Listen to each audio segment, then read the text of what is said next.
A paz do Senhor, seja mais um bem-vindo ao canal para mais um breve estudo da Palavra de Deus. Quero aqui agradecer a Deus por essa rica oportunidade que Ele está me concedendo. Quero agradecer a você que está inscrito no canal, que tem curtido, comentado, continue fazendo isso para que o YouTube indique nossos vídeos para mais pessoas. Quero aqui agradecer a você também que se inscreveu recentemente, dizer a você muito obrigado, curta, comente e se possível indique os vídeos para mais alguém. Amém? Hoje nosso breve estudo da Palavra de Deus se encontra no livro de Mateus, no capítulo 8, do versículo 23 ao 27, que diz assim: E entrando ele no barco, seus discípulos o seguiram. E eis que no mar se levantou uma tempestade tão grande que o barco era coberto pelas ondas. Ele, porém, estava dormindo. E os discípulos, aproximando-se, o despertaram, dizendo: Senhor, salva-nos, que perecemos. E ele disse: Por que temeis, homem de pequena fé? Então, levantando-se, repreendeu os ventos e o mar, e seguiu-se uma grande bonança. E aqueles homens se maravilharam, dizendo: Que homem é este, que até os ventos e o mar lhe obedecem? Que homem é este? Jesus Cristo, o Rei dos Reis, Pai da eternidade. Jesus, o único que apazigua o vento, que apazigua o mar, que apazigua a tempestade. Só Ele tem poder para isso. Nosso breve estudo vai dizer assim: acalmando a tempestade, que é a epígrafe do versículo 23 ao 27, Jesus apazigua a tempestade. A principal questão nessa passagem é revelada no fim. Quem é este que até os ventos e o mar lhe obedecem? Mateus capítulo 8, versículo 27. A história em si traz a resposta. E essa pergunta, ele é um homem com força sobrenatural. A história em si traz a resposta a essa pergunta, né? A história em si, o que aconteceu, ela mesma traz a resposta. Ele é um homem com força sobrenatural. O cão feroz e forte, o bastante para matar, obedece ao seu dono, né? Um pitbull que tem força para matar, ele obedece a quem? Ao dono. Ele não obedece a outra pessoa, ele só obedece ao dono. Os ventos e os mares reconhecem que são propriedades e de Jesus. Ele os criou e tem poder de controlá-los. Evangelho de João, capítulo 1, versículo 1 a 3. João 1, do 1 a 3. No princípio era o verbo, e o verbo estava com Deus, e o verbo era Deus. Ele estava no princípio com Deus. Todas as coisas foram feitas por ele, e sem ele, nada do que foi feito se fez. Tá vendo? Ele criou todas as coisas foram feitas por intermédio de quem? De Cristo. O mar da Galileia é como um funil. Ao norte fica o Monte Hermon e as montanhas do Líbano, que se levantam cerca de 3.000 metros acima do nível do mar. O leito do lago fica 200 metros abaixo do nível do mar.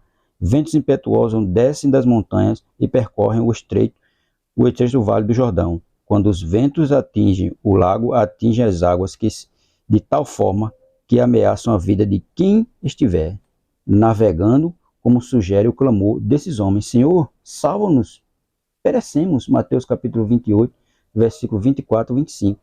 O perigo físico era real e os discípulos estavam apavorados. Veja, o perigo era real, porque eles já estavam acostumados, eles eram pescadores, já estavam acostumados quando vinha a tempestade, você sabia que a tempestade é muito impetuosa.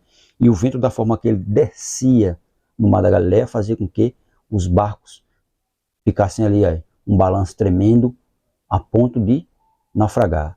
E eles, apavorados, clamaram por quem? Por Jesus. Sei lá, o Senhor, salva-nos, salva-nos, perecemos.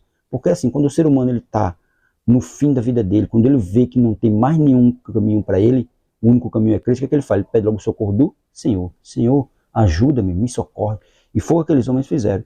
Eles se apavoraram, viu o perigo e exclamaram por quem? Por Jesus. Jesus, pelo contrário, né? Eles estavam apavorados, mas Jesus, logo pelo contrário, adormeceu. Ou ele estava tão exausto que nada podia perturbar seu sono, é claro. Jesus deitou ali, e ali ficou bem tranquilo, não estava preocupando com nada. Enquanto os discípulos, né, estavam tudo apavorados. Ou tão somente descansava na certeza de estar seguro.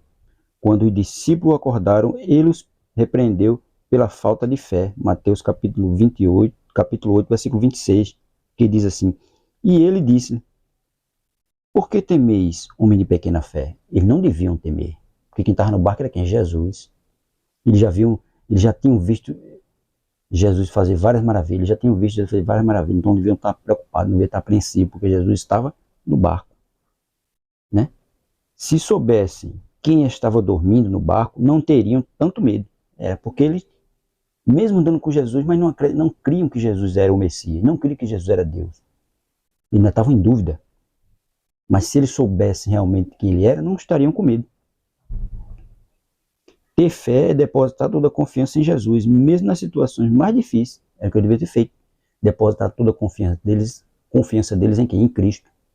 O momento estava difícil, mas Jesus estava ali. O momento estava conturbado, mas Jesus estava ali. Então não precisava ter medo. Aí, no momento mais difícil, espirituais, físicos, emocionais ou mentais, quando nós estivermos passando por esse processo, por essa dificuldade, por essas situações espirituais, físicas, emocionais ou mentais, nós devemos buscar o socorro quem? Em Jesus. Clamar por Ele, pedir a sua ajuda, pedir o seu socorro, porque Ele é o nosso porto seguro. Então, nós devemos clamar por Ele. O segundo ato de Jesus foi ainda mais marcante. Ele ordenou que os ventos e as ondas se acalmassem. Mateus, capítulo 8, versículo 26, a parte B, que ele diz assim: então, levantando-se, repreendeu os ventos e o mar, e seguiu-se uma grande bonança. Veja, quando ele se levantou, repreendeu. Vento, acalma. Mar, se acalma. E olha, e tudo voltou à bonança, né? Tudo se acalmou.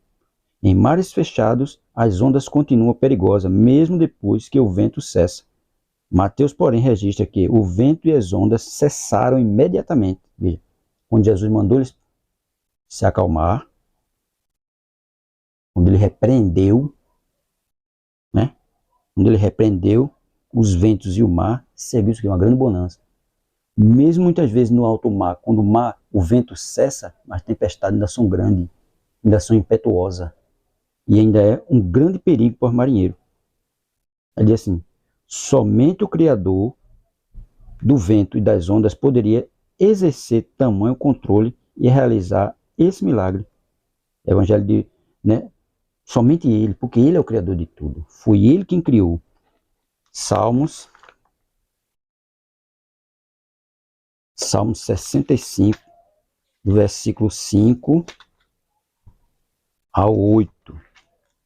Ele diz assim: com coisas tremendas de justiça nos responderás, ó Deus da nossa salvação. Tu és a esperança de todas as extremidades da terra e daqueles que estão longe sobre o mar. O que pela sua força consolida os montes, cingindo de fortaleza. O que aplaca o ruído dos mares, o ruído das suas ondas e o tumulto das nações. É os que habitam nos confins da terra, teme os teus sinais. Tu fazes alegres as saídas da manhã e da tarde. Tá vendo? Ele quem criou tudo. Com coisas tremendas de justiça nos responderá o Deus da nossa salvação. Tá vendo? Ele foi quem criou tudo. Né? Ele é o dono de tudo. Por isso que ele diz: o que pela sua força consolida os montes, cingindo de fortaleza. O que aplaca o ruído dos mares, o ruído das suas ondas e o tumulto das nações. Ele é quem controla tudo. Ele é quem manda em tudo. Quem é este que até os ventos e os mares lhe obedecem? Mateus capítulo 8, versículo 27. Né? Que diz aí: e aqueles homens se maravilharam, dizendo: quem é este que até os ventos e o mar lhe obedecem? Quem é este? Ele é Jesus, a palavra de Deus, o Senhor da criação. Jesus, quem criou tudo, quem fez tudo, quem comanda tudo, que está no controle de tudo, que Ele controla, porque foi Ele quem criou. E eles ficaram ali atônitos. Que homem é esse? Que homem é esse? Esse homem é Jesus, aquele que veio, mas a qualquer momento estará voltando. E Ele está no controle de tudo. Ele comanda tudo. O vento está impetuoso, o mar está bravio, mas ele disse: acalma-te vento, acalma-te mar. E eles imediatamente acalmaram-se. E a bonança chegou. Porque onde Jesus está, algo tem que acontecer. Algo de sobrenatural vai acontecer com a presença de Cristo. Quando ele chega, tudo muda. Onde ele está, tudo é modificado. Porque ele é o dono de tudo. Os discípulos estavam com medo, mas ele não era para temer. Porque Jesus estava no barco. E quando Jesus está no barco, nós não tememos a nada. Nós só podemos temer quando Jesus estiver fora do barco. Mas enquanto ele estiver no barco, nada temeremos. Nada vai nos sobrepujar. Nada vai nos fazer parar. Nada vai nos fazer desistir. Por quê? Porque Jesus está no barco. Se Jesus ainda não está no seu barco, coloque ele agora. Aceite ele como seu único e suficiente Salvador. E você vai ver como a bonança vai chegar até você. E como a brisa suave vai passar pelo seu rosto. E como a calmaria vai chegar. Como a tempestade vai cessar. Porque Jesus está no barco. E quando ele está no barco, nenhum mal nós devemos temer. Ele mesmo disse, se o homem matar o corpo, pode até matar o corpo, mas ele não mata a alma e nem mata o espírito. Porque o espírito e a alma pertencem a Deus. Que nós possamos ter sempre Jesus no nosso barco. Está difícil? Está complicado? Mas se Jesus não está no barco, não fica difícil e não fica complicado.